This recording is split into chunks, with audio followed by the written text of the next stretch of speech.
जावेद साहब, ये इतना आसान तो नहीं था कि जो स्टाफ लेवल माहदे हैं उसकी शराइत को पूरा किया जा सके, क्योंकि पाकिस्तान को $1 अरब कमर्शियल बैंक से फाइनेंसिंग का जो प्रोसेस है वो IMF को बताकर एतमाद में लेना पड़ा।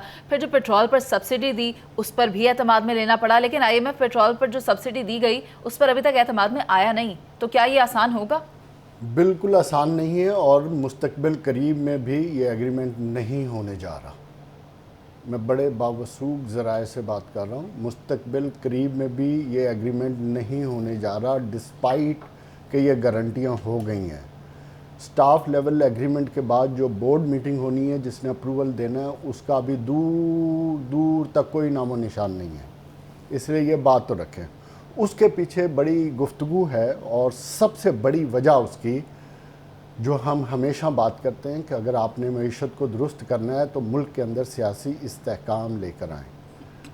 सो मुल्क का ये जो सियासी अदम इस्तेहकाम है, ये सबसे बड़ी वजह बनी हुई है इस IMF के एग्रीमेंट में। ये आप ख़बर समझें, ये आप कुछ भी समझें, IMF एग्रीमेंट के दरमियान में अब जो सबसे बड़ी रीढ़ की हड्डी बन गई है, गले की हड्डी बन गई है, वो बन गई है आपका सियासी अदम इस्तेहकाम।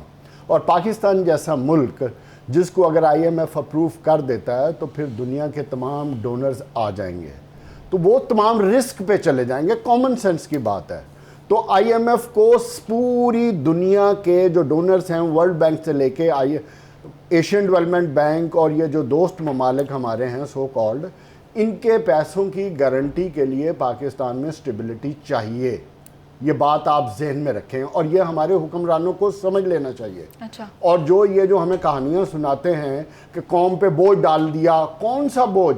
ये सारा बोझ इसलिए पड़ता है कि हमारे हुक्मरान, चाहे माजी के हैं चाहे अब के, उनकी नालायकियों की वजह से पाकिस्तानी कौम सफ़र करती है। अच्छा जावेद साहब, एक सेकंड, इनके पॉलिटिकल डिसीजंस की वजह से पाकिस्तान कौम सफ़र करती है। एक और तरफ ले गए हैं, आप कह रहे हैं कि इन वजूहात की बिना पर ये डील मैच्योर नहीं होगी, लेकिन मुझे प्रैक्टिकल ग्राउंड्स पर देखना है। ये तो बात है वो जो सारी प्रैक्टिकल ग्राउंड पे देखो, प्रैक्टिकल ग्राउंड्स पे पैसे आपको तब भी देंगे ना अगर आपको स्टेबिलिटी नजर आएगी, उनको ये नजर आएगा कि इस मुल्क के अंदर 5 साल अगर इस्तेहकाम है तो प्रैक्टिकल सऊदी अरब पैसे दे रहा है, अमारात दे रहा है, कतर ने भी कह दिया है कि वो देने को तैयार है। गुज़िश्ता रोज़ एक इंटरव्यू मैंने देखा इमरान खान साहब का, यकीनन आप सबने भी देखा होगा। बहुत से सवालात पैदा हुए उसको देखने के बाद, जो कि एक एक करके मैं आप सबके पास लेकर आऊँगी। सबसे पहले जावेद साहब, आप मुझे ये बता दें, खान साहब ने ये कहा कि मैंने मुकम्मल एतमाद किया जनरल बाजवा पर, उनके कहने पर मैंने असम्बलियाँ तोड़ी।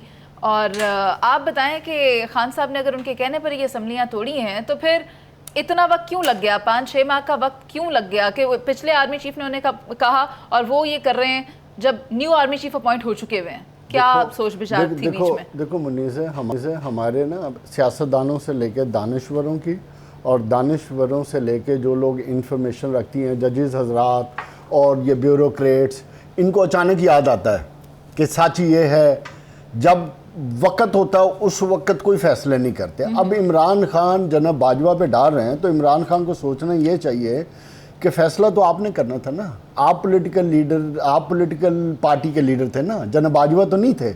और अगर आपने जनाब बाजवा के कहने पे फ़ैसला किया तब भी मुजरम आप ही हैं। इसके फ़ायदे या नुकसान के ज़िम्मेदार आप हैं। आप ये कहें कि जनाब बाजवा ने कहा था, या AX ने कहा, या Y ने कहा, या जिस तरह पिछले दिनों हामिद मीर साहब ने एक इंटरव्यू में कश्मीर के हवाले से गुफ्तगू की जनाब बाजवा का, मुझे ये नहीं समझ आती हमारे लोगों को वक़्त के बाद क्यों अचानक ख्याल आता है, वक़्त पे क्यों नहीं ख्याल आता।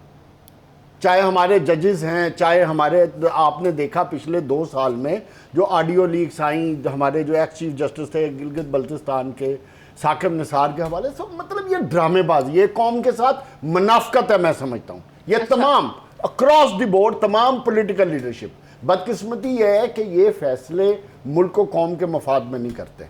बदकिस्मती ये है कि ये अपने फैसले अपनी ज़ात के लिए करते हैं, अपनी पॉलिटिकल पार्टी, अपनी पॉलिटिक्स के लिए करते हैं, और उसका नतीजा क्या निकलता है? खान साहब ने अपनी ज़ात के लिए असम्बलियां भी तोड़ दी। हम सब ने उनको एडवाइस किया कि आप असम्बली मत तोड़ें, वेट करें, जब जनरल इलेक्शन का टाइम आएगा उस वक्त जनरल इलेक्शन करवा लें। अगर आपने तोड़नी है तो पॉलिटिकल कंसेंसस डेवलप करें। एटलीस्ट आज जो कौम भुगत रही है, आज जो पॉलिटिकल इंस्टेबिलिटी है इस मुल्क में, तो जिम्मेदार तो ये पॉलिटिकल लीडरशिप ही है ना, चाहे दोनों तरफ की है। अगर आईएमएफ आज रुका हुआ है तो रीजन तो यही पॉलिटिकल लीडरशिप है ना, क्योंकि पाकिस्तान में इंस्टेबिलिटी नहीं है। सफर कौन कर रहा है? कौम कर रही है। कहने का मकसद ये, इनके सियासी फैसलों की वजह से मुल्क और कौम बर्बाद हो गए। आपकी इंडस्ट्री बंद हो गई, आप बेरोजगारी की तरफ चले गए। क्यों? कि नियत कर लिया है कि हमने फैसले अपनी ज़ात, अपनी सियासत के लिए करने। वरना बात यह है कि पॉलिटिकली जितनी आज ये पीडीएम की हुकूमत अनपॉपुलर है, तारीख में शायद इतनी अनपॉपुलर ना हो। तो पूरा तो उसका तज्जिया नतीजा क्या पॉपुलर और निकला? अनपॉपुलर के Of course. घूमता रहता है। मैं नवीद चौधरी साहब की तरफ देखो, सवाल लाना चाह रही हूं। नहीं, एक बात बिल्कुल आपने ठीक बात कहा। अच्छा। मेरा तजिया घूमेगा भी उसके इर्द गिर्द। क्यों? कि ये अवाम से ताल्लुक है इसका।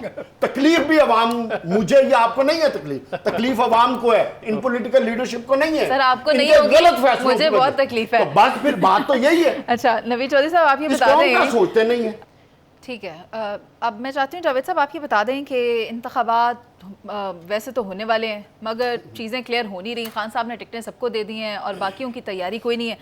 तो आपको क्या लग रहा है? खान साहब ये कह रहे हैं कि मुझसे किसी ने मुज़ाकरात के लिए बाज़ाब्ता तौर पर मेरी जमात से रब्ता नहीं किया। पहली बात यह है कि इस मुल्क में इस वक्त जंगल का राज है। देयर इज़ नो आइन। अगर आइन होता तो 90 रोज़ में इलेक्शन हो जाते, इसलिए वो बात तो हो गई, अब ख़त्म। अब कोई दरमियानी रास्ता निकाला जाएगा, क्योंकि एक तरफ पार्लियामेंट की इज़्ज़त है, दूसरी तरफ सुप्रीम कोर्ट की इज़्ज़त है। और इसमें भलाई हम सब की इसमें है कि सियासी पार्टियों को किसी एक नुक्ते पे आ जाना चाहिए। और जो मुज़ाकरात की बात हो रही है उसमें मियाँ नवाज शरीफ को चाहिए थोड़ी सी अपने अंदर लीडरशिप लेकर आएँ। और ये ज़िद की सियासत के इमरान खां, और अगर उनकी पॉलिटिकल पार्टी पंजाब में नहीं जीत रही तो मेरा ख्याल है कि मियाँ साहब को थोड़ा सा हौसला रखना चाहिए। पीपल्स पार्टी 14 सीटों के साथ भी नेशनल असम्बली में बैठी थी। तो मेरा ख्याल है कि माजी से सीखें, ऐसी रवायात ना डालें जो आगे चल के इन पॉलिटिकल पार्टीज़ के रास्ते में आए। तो मैं ये समझता हूँ कि इलेक्शन होने चाहिए, टाइम पे होने चाहिए। अगर नहीं होते तो तमाम पॉलिटिकल पार्टीज़ को मिल बैठ के फैसला करना चाहिए। अगर ये अगस्त की डेट आती है तो अगस्त कर लें, लेकिन मिल बैठ के इस मसले का हल निकालें। क्योंकि जब तक इस मसले का हल नहीं निकलेगा मुल्क मुआशी तौर पे आगे नहीं बढ़ सकेगा। अपना ना सोचें, थोड़ा थोड़ा एक कदम पीछे आएँ, इस कौम और मुल्क का सोच लें।